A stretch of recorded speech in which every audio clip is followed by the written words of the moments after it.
can. That's what I said. It just goes to show you can. It's got to be the right person. Did you go yesterday? No, I had some stuff I had to do. Family obligations. But I was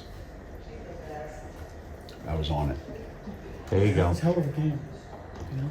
It's been a while since you've had to check a UConn football score in November, right? They're the kind of games that, when we first did the whole Big East football thing that, you expected to have. We did have a bunch of those games back when, Syracuse and Pittsburgh, right? And Yep, that's how it was supposed to be. that's how it was supposed to be.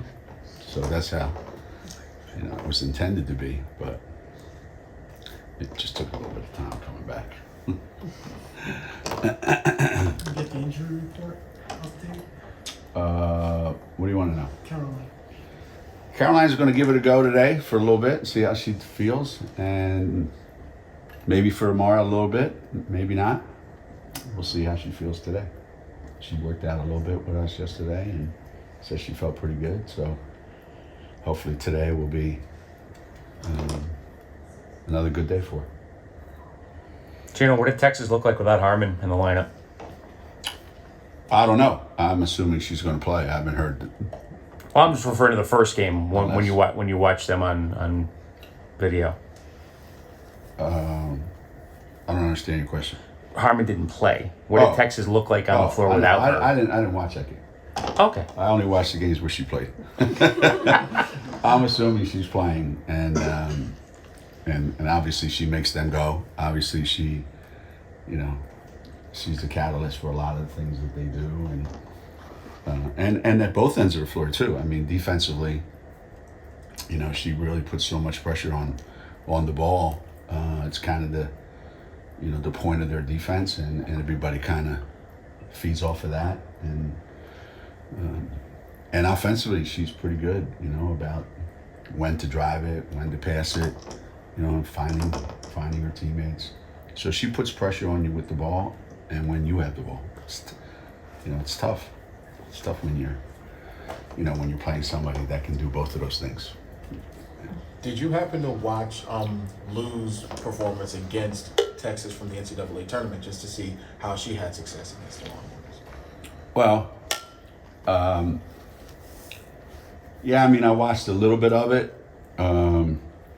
but realistically, a lot of the guys that played in that game for Texas aren't playing tomorrow. So really couldn't get anything other than, you get a feel for how they like to play. But other than that, no. No, other than, I got a kick out of watching Lou, but other than that, not much. How much do you think her experience playing in that game helped her fit in here? She kind of knew the speed, knew what it might be like here. Do you think that helped her at all? I would assume it did. Just because they played in the,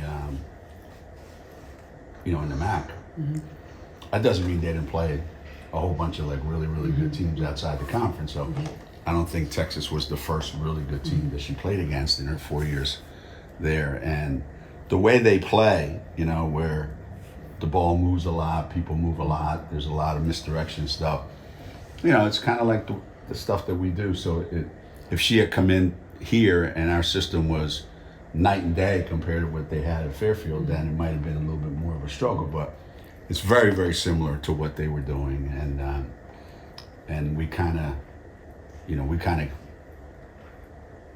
cater to, I guess you would say, her desires as this is where I want the ball, this is what I do when I get it, and in our offense, that's how it works. Whether it's you, whether it's Caroline, whether it's AZ, whether it was Paige, or there's Katie Lou Samuelson. You go way back. Our offense caters to people who can do those things with the ball, and she can.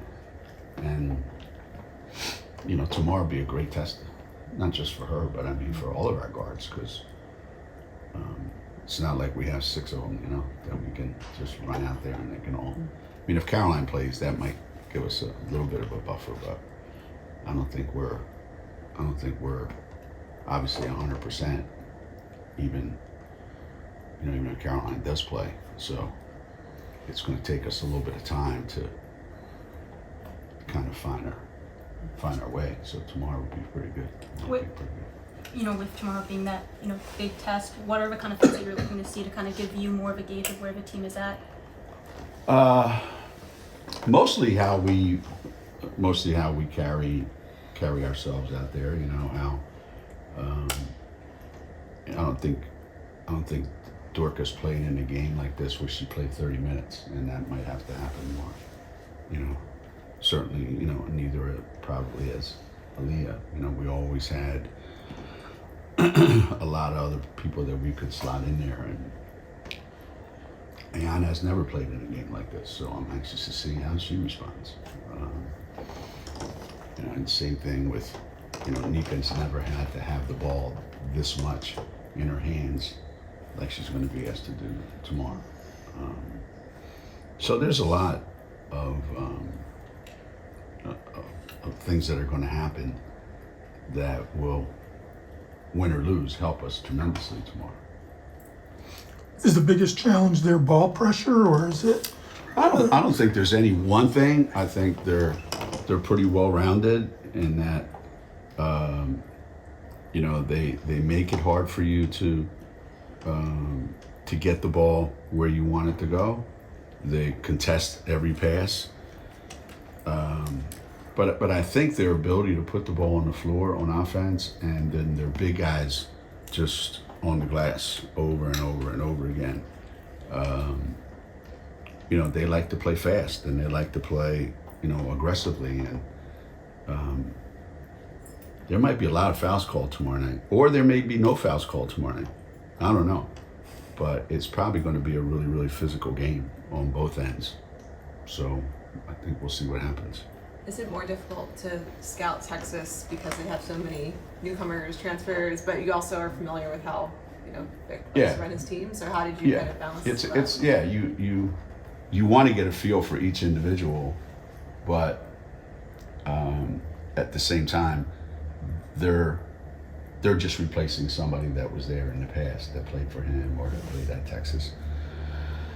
So there's nothing new. There's no, their offense is a little bit different in that it's much more dribble oriented and attacking the basket, but I think when you have a lot of new players on your team, you try to keep it pretty simple, and I think what they've done is settled in, this is what we're going to do defensively, and this is how we're going to attack offensively. Nothing complicated. We're just going to come right at you and see if you can handle it. What have you learned about Lou since she's been here as a teammate, as far as the non-basketball stuff that goes there?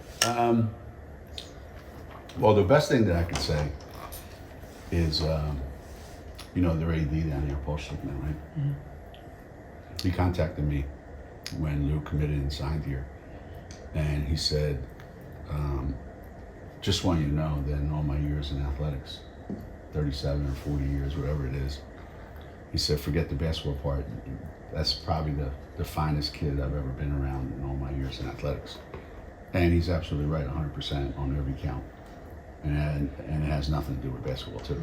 And the basketball part is obviously the thing that coaches like about players like Lou is there's absolutely no drama whatsoever.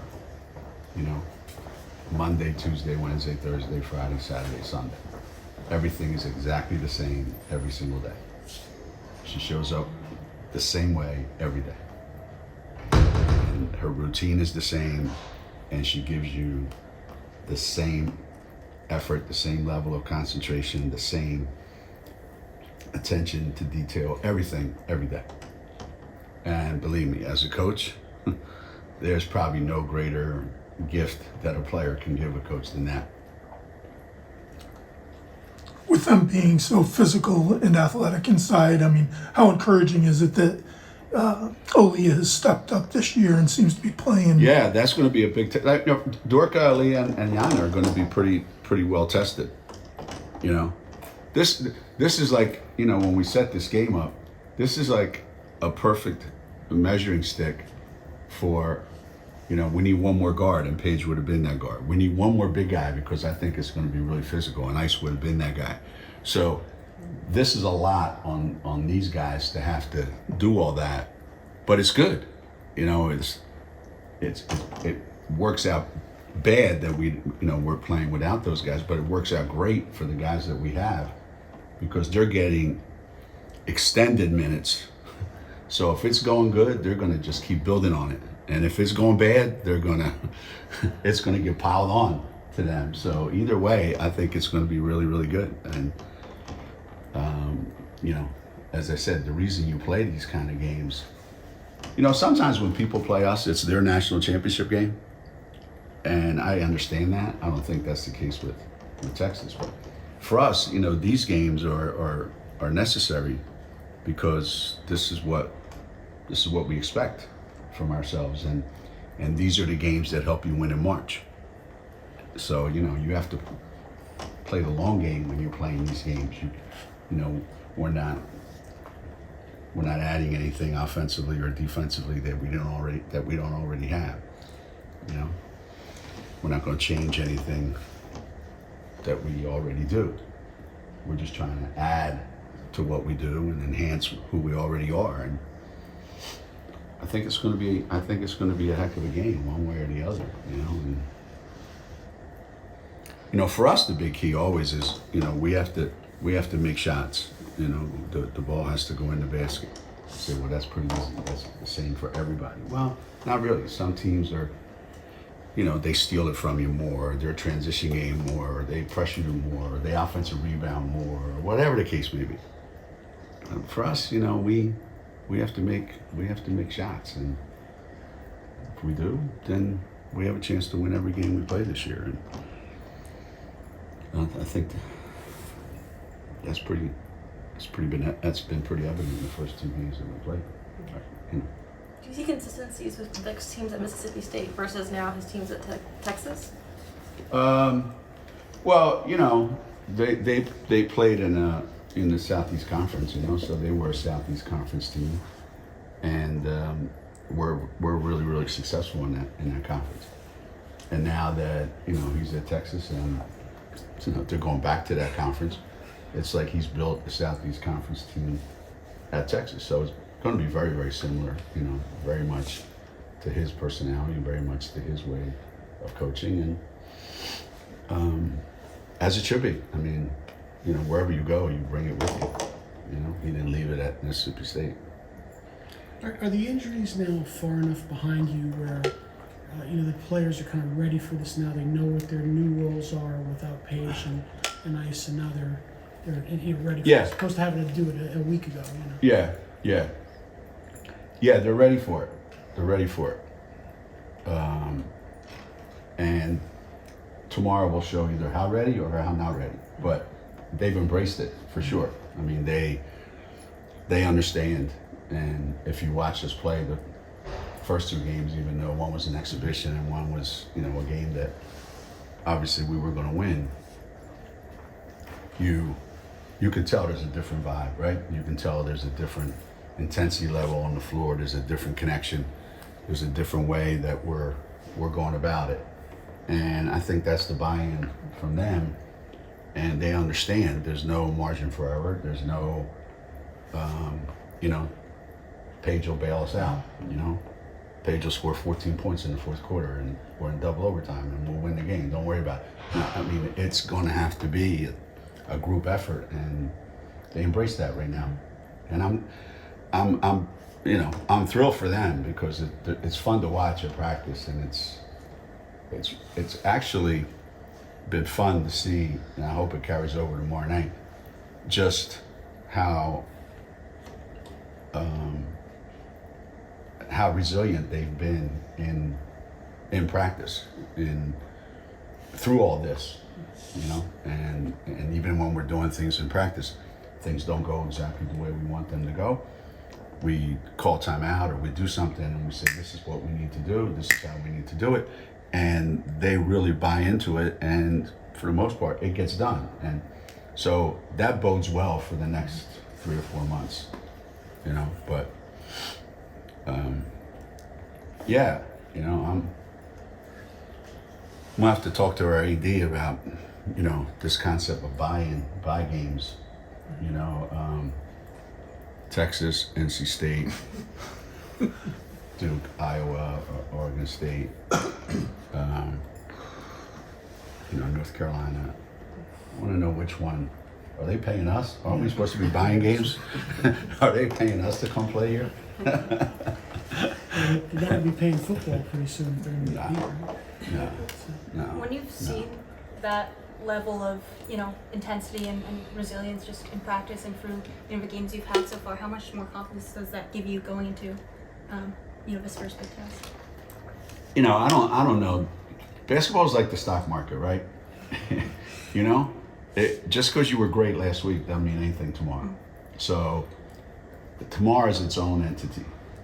All you can go by is, I feel good about, you know, where we are as a group and where we are individually. But I haven't seen us under stress yet. You know, we haven't passed the stress test yet. And tomorrow will be a huge stress test. So I like getting stressed. I think it's a great thing. You know, I love stress. I love giving it and I like getting it. I think it's great. And tomorrow's, you know, perfect for us. And what's going to go through your mind when you see Swin's number up in the rafters? You know, it's funny because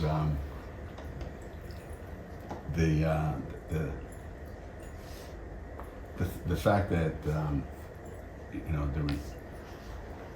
the return of Swin, you know, it's like the Hall of Fame in Springfield, and then, you know, that was an incredible event, and then this, and you know, that she'll only be the second woman up on those, you know, up on those rafters. That's pretty impressive for, you know, just a small town kid from Western Pennsylvania who just wanted a chance to play basketball, you know, and here she is now at the, you know, at the top of her, you know, at the top of her profession,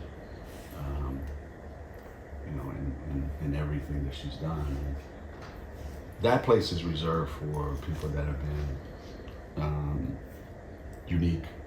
You know, I think you can say, well, you've had a lot of great players, a lot of great All-Americans, but that banner is going to be up there with two other people that are really, really just unique players when we read about Connecticut history.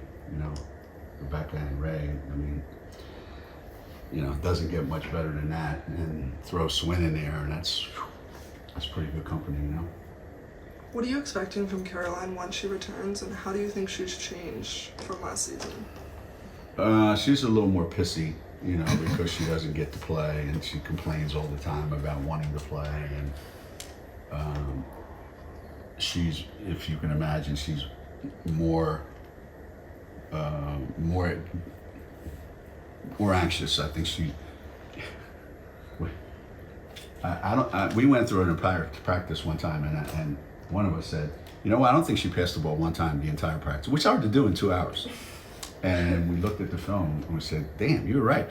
She's just so anxious to play and make a statement and make an impact that, you know, we've got to like bring her back down a little bit and say, hey, just relax, you know, take a deep breath, because she just wants to play so bad.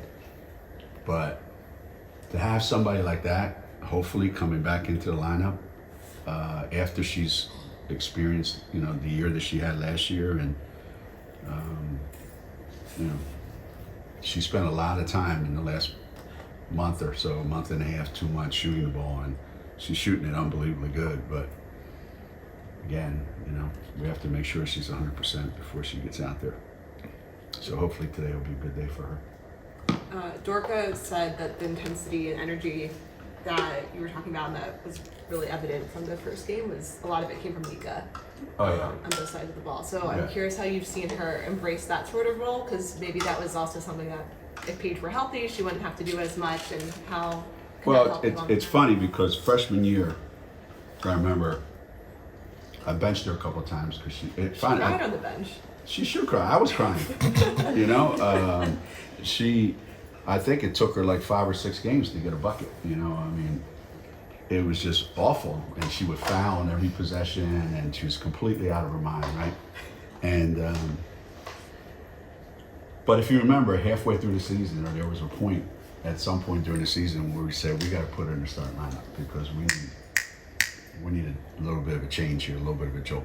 And it happened, didn't it? It happened. Boom, the team changed immediately. Well, the same exact thing happened last year, right? There was a point in time where we put her in the lineup, and all of a sudden everything changed. Well, now it's there right from the beginning. So she's being exactly who she's been since she's been here. She's more confident. She listens a little bit more, you know? She listens a little bit more. She's taking more things to heart.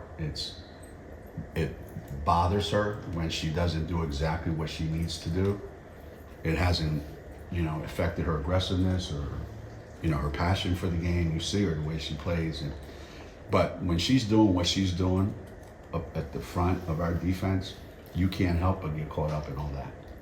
You know, that's kind of like Jen Rosati territory when she does that. You know, Renee Montgomery, Shea Ralph, you know, guys that just, you could feel it. If you're behind them and you see them, you're like, man, I want part of that. And she pushes the tempo, you know? So, yeah, she's kind of the heart and soul of our team, right? So it's not a bad person to be leading you. I'd follow her to a point. Is she communicating a Yes. lot too, like in huddles and much better, much better. You know, because I asked them all the time, who's the voice? You know, who does everybody listen to? And she said me. You know, and I said, well,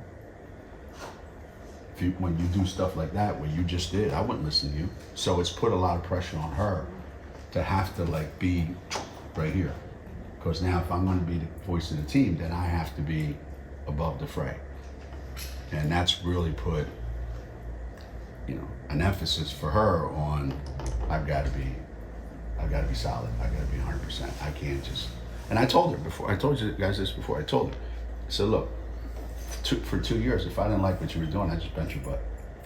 But I can't do that now, so you're going to have to, and she's responded amazingly.